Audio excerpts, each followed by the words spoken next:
ये एक emergency update है। बिटकॉइन का प्राइस ऑलमोस्ट $40,000 को छूने को था और उसके बाद दोबारा से क्रैश कर गया और इस टाइम पे चल रहा है $37,000 के आसपास। तो क्या लगता है कहाँ इसको सपोर्ट है, कहाँ रेजिस्टेंस है और क्या होना चाहिए? क्योंकि जब भी बिटकॉइन गिरता है तो दूसरे ऑल्ट कॉइन्स को भी ये अपने साथ में गिरा लेता है। और ख़ासकर डॉज कॉइन के बारे में भी हम आपके साथ में शेयर करेंगे, क्या इसको सपोर्ट है, कहाँ रेजिस्टेंस है और क्या हुआ है पूरी कहानी। क्योंकि कॉइनबेस की लिस्टिंग भी हो गई है और इलॉन भाई के आपके जो ट्वीट हैं वो भी कुछ मज़ा काम नहीं आ रहे हैं। तो क्या लगता है यहाँ पे क्या करना चाहिए इसको लेके, वो भी आपके साथ में शेयर करेंगे। लेकिन उससे पहले आप सबसे रिक्वेस्ट है, अगर चैनल पर पहली बार है तो चैनल को सब्सक्राइब कर लीजिए, आपको फ़ायदा ही होगा।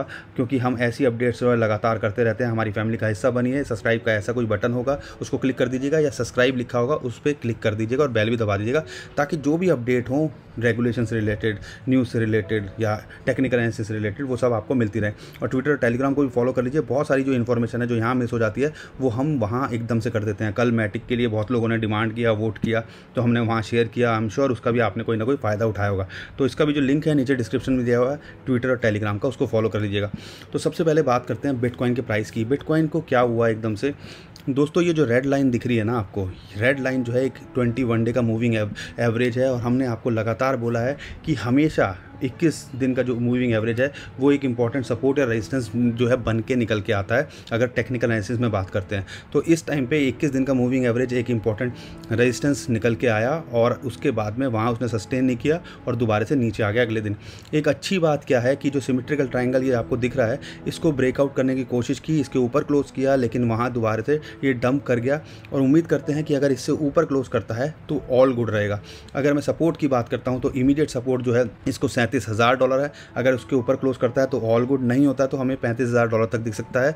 और मेजर जो सपोर्ट है वो हमारा ये जोन है, बाइंग जोन, $30,000 से $33,000। अगर $30,000 के आसपास आए तो इस बार चूकी का मत। हो क्या रहा है, 2-3 फैक्टर आपके साथ में शेयर करूंगा। एक तो हमने आपको बताया ही था कि एक डेथ क्रॉस का खतरा इस टाइम पे मंडरा रहा है, जब 200 दिन का मूविंग एवरेज 50 दिन के मूविंग एवरेज को क्रॉस ओवर करता है। और हो सकता है उसकी वजह से एक बियरिश ट्रेंड हमें दोबारा से देखने को मिले। टेक्निकल की फील्ड के अंदर ये बातें बहुत मानी जाती हैं। लेकिन जो इंपॉर्टेंट फैक्टर है कि पिछले 2-3 हफ्ते से अगर आप देखोगे कि वीकडेज़ में अच्छा परफॉर्म करता है और वीकेंड आते आते जो है ये डंप होना शुरू हो जाता है। ये एक्चुअली में हो क्या रहा है, जो लोग हैं या वेल्स आप कह लीजिए जो शॉर्ट टर्म के लिए देखती हैं, वो ऐसा लगता है कि भैया वो अपनी पोजीशन को वीक एंड पे जो है क्लोज करती हैं और प्रॉफिट बुक कर लेती हैं जैसे ही पंप होता है, ताकि वो इस जो पोजीशन को आगे लेके ना जाएं। ऐसा 2-3 हफ्ते से हमें देखने को मिल रहा है। और शायद ये भी एक इंपॉर्टेंट फैक्टर है जो अभी हमें देखने को मिल रहा है कि वीकेंड आते आते वो अपनी जो है पोजीशंस को एकदम से पंप करते हैं, हफ्ते भर में एक्यूमुलेट करते हैं, 1-2 दिन पंप करते हैं और उसके बाद में अपना माल निकाल के चले जाते हैं। फिर मंडे से दोबारा से यही काम कर रहे हैं। ये भी नोटिस करने के लिए आ रहा है। लेकिन अगर मैं टेक्निकली बात करता हूँ तो अगर ये $37,000 से ऊपर क्लोज करने में कामयाब हो जाता है, जैसे कि हमने आपको बताया था, ये एक रेजिस्टेंस जोन है 37,000 से 38,500। कोशिश की इसने यहाँ इसको ब्रेकआउट करने की, लेकिन उस अगले दिन ही ये डंप कर गया। अगर इसके ऊपर क्लोज कर पाता है तो ऑल गुड, लेकिन ये जोन जो है ना, ये इंपॉर्टेंट जोन है, इसके ऊपर क्लोज करना बहुत ज़रूरी है। और ये जो 21 दिन का मूविंग एवरेज है वो एक रेजिस्टेंस है, लेकिन इंपॉर्टेंट रेजिस्टेंस जो है $40,000 है। और जो मेजर रेजिस्टेंस है ये 200 दिन का मूविंग एवरेज आपको दिख रहा है, या ये जोन दिख रहा है ना 42,500 से 43,500, इसके ऊपर जाना बहुत ज़रूरी है। हम अभी भी जो है इसको ऑलमोस्ट $45,000 से $50,000 देखते हैं इस महीने के अंदर, क्योंकि बहुत सारे फैक्टर काम करते हैं। एक इंपॉर्टेंट फैक्टर आपको बता दें कि पिछले 10 साल का रिकॉर्ड लेते हैं तो एक शायद 3 बार ही ऐसा हुआ है जब इसने नेगेटिव रिटर्न दिया है, नहीं तो ज़्यादातर इसने पॉजिटिव रिटर्न दिया है। और ऑन एन एवरेज अगर मैं बात करता हूँ 13.5% का 10 साल का कैलकुलेट करते हैं तो $42,000-43,000 तो फिर भी इसका प्राइस होना चाहिए इस मंथ के एंड में। तो इस चीज़ पर भी नज़र बनाए रखिएगा। तो ये सारी चीज़ें चल रही हैं। और एक और इम्पॉर्टेंट न्यूज़ आपके साथ में शेयर कर दूँ, जो मियामी के जो मेयर हैं फ्रांसिस, उन्होंने जो है उनके पास में भी बिटकॉइन है, उन्होंने अनाउंस किया रिसेंटली। CNBC का एक इंटरव्यू हुआ था। और इथीरियम भी है। और इथीरियम की बात करें उन्होंने $1,500 के आसपास लिए हुए हैं और बिटकॉइन की बात करें तो $30,000 के आसपास लिए हुए हैं। तो ऐसा नहीं है कि हम आम आदमी हैं, बहुत सारे लोग हैं जो इंस्टीट्यूशंस हैं उनकी बाइंग $30,000 से ऊपर है। तो हम उम्मीद करते हैं कि इसी जो है इससे कभी नीचे अभी टेम्परेरी शॉर्ट टर्म में हमें नहीं देखने को मिलेगा।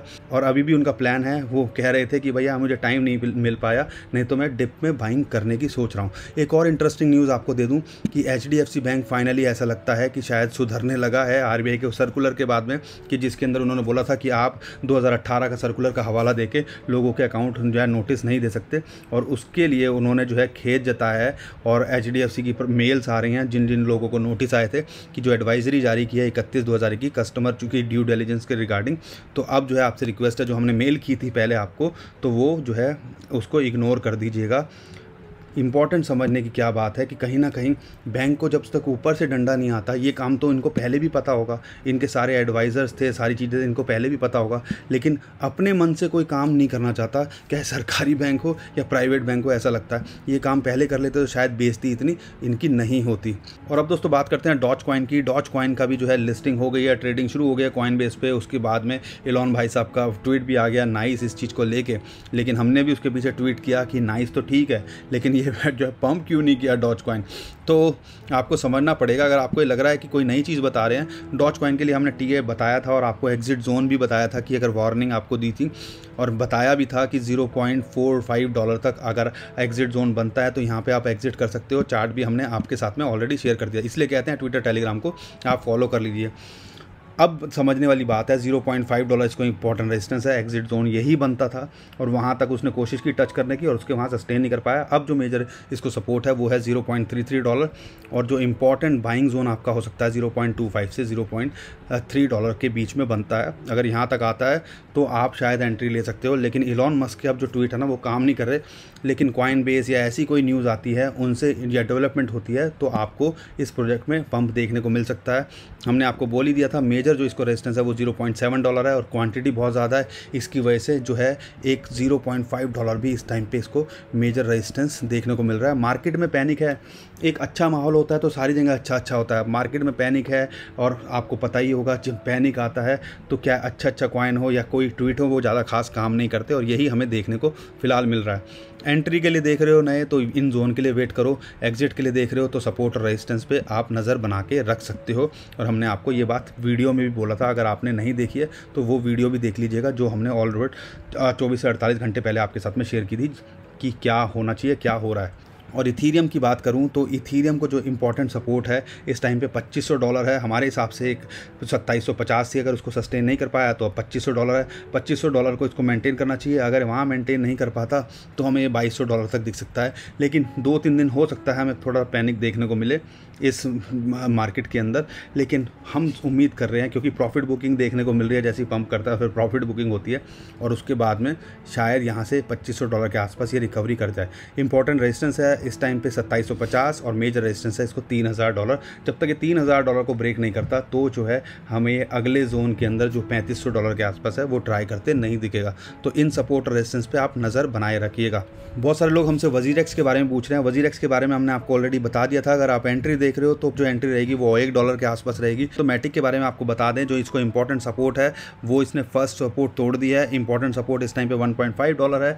अगर आप कुछ एक्यूमुलेशन करना चाहते हो तो वहाँ कर सकते हो, लेकिन हम अभी सजेस्ट नहीं करेंगे। हमारा जो मेन फोकस रहेगा वो इस जोन में रहेगा, $1 के आसपास आए या ये जो है ऑलमोस्ट $0.5 से $0.6 के आसपास आए तो हम इसके अंदर एंट्री देखेंगे। मार्केट में न्यूज़ आई थी इनकी, उसकी वजह से चीज़ें बढ़ी। अभी मार्केट में पैनिक है और कोई खास न्यूज़ भी नहीं है इस चीज़ को लेके, तो हमें हो सकता है ये जोन भी जल्दी आने के लिए देखिए। अगर आपके पास में है तो आपको पता ही होगा एग्जिट कहाँ करना है और एंट्री कहाँ लेनी है। तो दोस्तों आज के लिए इतना ही। आई होप आपको वीडियो पसंद आई होगी। वीडियो पसंद आई तो लाइक कर दीजिएगा, शेयर कर दीजिएगा, ट्विटर, टेलीग्राम, व्हाट्सएप जहां आपको मन करे, और चैनल पर पहली बार आए तो सब्सक्राइब करके जरूर जाइएगा। अभी के लिए मैं विदा लेता हूं। खुश रहिए, मुस्कुराते रहिए। कमाते रहिए, आपका दोस्त पंकज। थैंक यू, नमस्कार, धन्यवाद, जय हिंद।